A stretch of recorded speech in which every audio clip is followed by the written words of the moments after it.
there's some people who get what they want, while others don't. Well, the difference is in their perception. And that specific difference is their mastery of managing their expectation process. So for instance, people who don't get what they want think that there's not enough resource to go around, that it's hard to get, and because they don't have it, they don't deserve it. But the people who do get what they want realize that there is enough to go around, it's easy to get, and that they deserve it. So how do we become people who get what they want? Well, first we have to start by understanding our expectations. Right? So we have to ask a couple questions and then answer them. The first, what are expectations? And expectations are a script for a desired outcome. And the reason why we have to frame it like this is because if you're a screenwriter or a playwright, you can write whatever you need to in your story. You can change it the way that you need it to be. The next thing we have to do is figure out, where do our expectations come from? Are they from within us? That means, are these my expectations for myself? Or do they come from outside of us? Are these other expectations from other people placed upon me? When we figure out which ones are ours, we have to ask the third question. Are they really what I want them to be? And after we are really introspective about that for a while, then we have to answer, how do my expectations influence the outcome I desire? I'll talk more about that in a moment. And so now that we have this understanding of a couple questions we have to get a hold of, well, we have to manage our expectation process. And this will allow us to create abundance with less effort and increased pleasure. So the first thing, creating abundance. Abundance is excess resource. And it's important to understand abundance as this, because it's easier to get rid of stuff that you have too much of rather than scrambling to find enough to have just for yourself. And what we have to get abundance for is whatever we're lacking in life. So I'll give you a personal example. Probably started my high school career, I first felt depressed. And I wasn't sure why, and I didn't know how to make it better. And so I thought about it for a while, and I thought to myself, man, I need to make more friends, and then I'll be happy. And so I spent a lot of time, maybe the next year, year and a half, trying to make more friends. And I did. It was really wonderful, and it was easy, but I still wasn't happy. And so I then thought to myself, man, I did what I thought I had to do, but I'm not happy. So maybe I don't deserve happiness.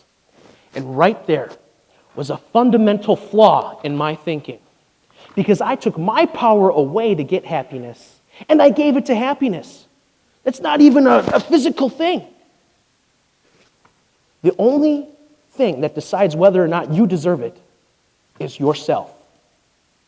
And when I thought that, I realized, well, maybe the first time around, I was wrong. So instead of meeting more friends, I thought that those friendships needed more depth to them. And so I spent time working on that, and it made me happier. And this is going to help us answer that fourth question. How do my expectations influence the outcome? Well, you write the outcome, of course, your conclusion of your story, but you can write everything else that gets to that point. And then if you don't like it, you can change whatever you want. And so now that we understand how expectations, or managing our expectation process, creates abundance, we can move on to the next part, which is it takes less effort. And what is effort? Effort for us is going to be energy in pursuit of something, right? So the amount of energy that you're putting towards something. And it's important to understand it as this, because when we look at something that's easy versus something that's hard, people generally tend to do things that are easy. And it's not because we're lazy. It's because when we do something that's easy, we still get the sense of accomplishment that we had before, but then we have more time and more energy to go do other things. So by managing our expectations, we can make things that are maybe are viewed as hard, we can make them easier. And then, the more easy things you do, the more you're going to do in general. You're going to have more time and more energy, and what can you do with that? You can pursue more abundance. you can get more. And it's easier than ever before. And so now that we have talked about how managing our expectation process creates abundance with less effort, this is the best part right here, folks, I'm telling you, is increased pleasure. Pleasure is joy. You're just enjoying more. Let's take a look at a classic work day, either 8+ hours a day for some people. Well, let's say you only enjoyed 2 hours of your day, and that was the 2 hours before you got to go home from work. And now, let's flip that. And now let's have you enjoy 6 hours of your day. You've tripled the amount of time that you enjoy in your day.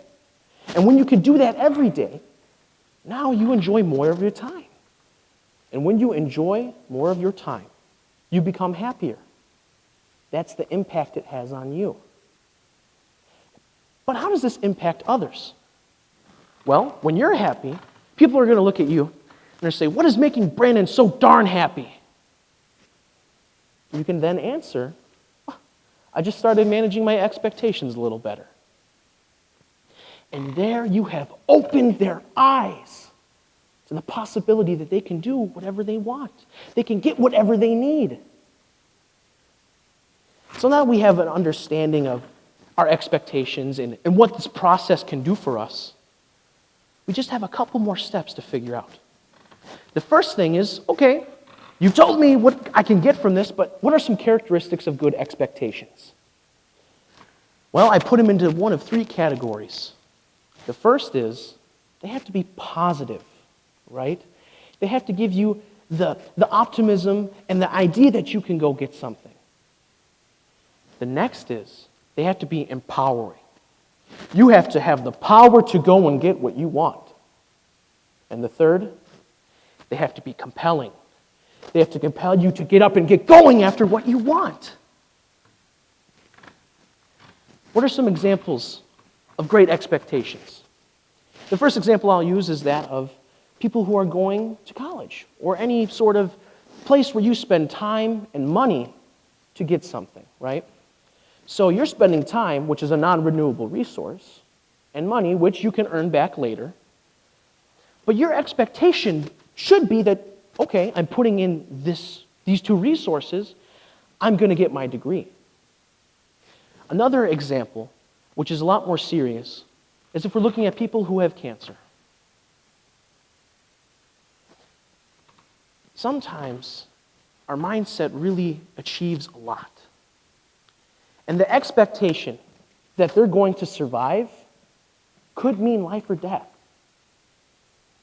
So our expectations have more than just what we think they mean to us. They can do more than what we really perceive them to do.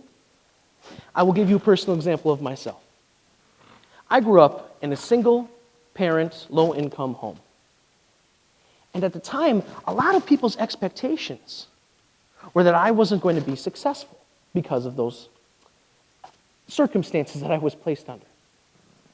But one time, I realized that that was people's expectations of me and not my own expectations for myself.